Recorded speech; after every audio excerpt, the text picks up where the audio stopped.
ভারতের তত্ত্বাবধানে, ভারতের নিয়ন্ত্রণে থেকে, শিলংয়ের রিসর্ট থেকে সালাউদ্দিন সাহেব আমাদের সাথে স্কাইপিতে সংযুক্ত হচ্ছেন। এর অর্থ হচ্ছে যে আমরা যে আন্দোলন সংগ্রাম পরিকল্পনা করছি, আমরা পরিকল্পনা শেষ করার আগেই এটা আওয়ামী লীগ এবং ভারত জেনে যায়। বিএনপির নেতৃত্বে আন্দোলন আসবে, আন্দোলন যাবে, ঈদ আসবে, ঈদ যাবে, কিন্তু ফলাফলটা সেই শূন্যের কোঠাতেই থেকে যাবে।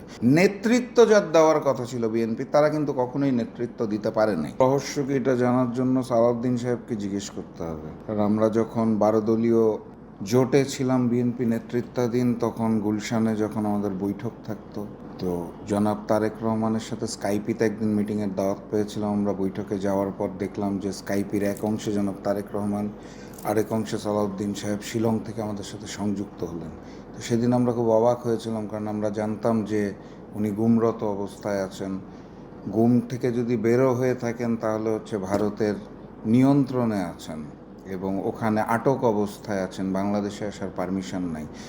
তো আমরা ওই সময় আমাদের আন্দোলন সংগ্রামটা মূলত ছিল হচ্ছে ফ্যাসিস্ট আওয়ামী লীগের বিরুদ্ধে এবং একই সাথে সাথে ভারতীয় আধিপত্যবাদের বিরুদ্ধে। তো ভারতের মাটিতে বসে, ভারতের ইন্টারনেট কানেকশন ব্যবহার করে একজন মানুষ যাকে বলা হয় গুমরত অবস্থায় আছে, তিনি ওখানে বসে আমাদের সাথে বৈঠক করছেন এবং পরামর্শ দিচ্ছেন, শুনছেন আমরা কিভাবে আন্দোলন করব, স্ট্র্যাটেজি সাজাচ্ছেন। এই জিনিসটা আমাদের জন্য অত্যন্ত বিস্ময়কর ছিল।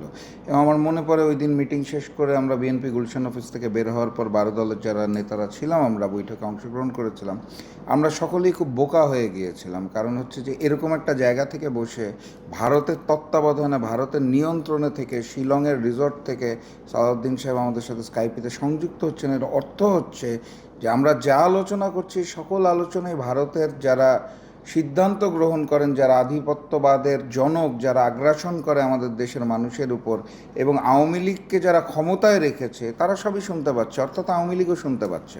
তো সেদিন আমরা অনুভব করেছিলাম যে আমরা যে আন্দোলন সংগ্রাম পরিকল্পনা করছি, আমরা পরিকল্পনা শেষ করার আগেই এটা আওয়ামী লীগ এবং ভারত জেনে যায় এবং শুনে ফেলে। তো সেই সময় আমরা খুব অবাক হয়েছিলাম এবং পরবর্তীতে এটা নিয়ে আমাদের মধ্যে একটা বিস্ময়ের সৃষ্টি হয়েছিল যে এভাবেও কি সম্ভব কিনা। আসলে সেদিনই আমরা বুঝতে পেরেছিলাম যে এই বিএনপির নেতৃত্বে আন্দোলন আসবে, আন্দোলন যাবে, ঈদ আসবে, ঈদ যাবে, কিন্তু ফলাফলটা সেই শূন্যের কোঠাতেই থেকে যাবে।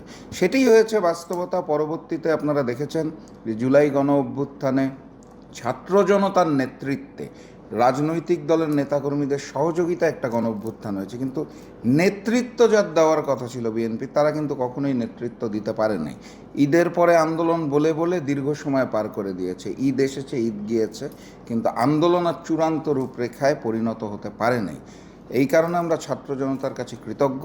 এই কারণে আমরা চাই ভবিষ্যতের বাংলাদেশটা আর স্বৈরতন্ত্র সৃষ্টি না হোক, ভারতীয় আধিপত্যবাদ আর সৃষ্টি না হোক। এই যে এই লোক দেখানো গুম অথবা এই লোক দেখানো নির্যাতিত মনোভাব নিয়ে আমরা সামনে যেতে চাই না। যারা প্রকৃত মজলুম, তাদেরকে নিয়ে আমরা সামনের নতুন বাংলাদেশ করতে চাই। দেশে দেশে সবার সাথে দ্য নিউজ।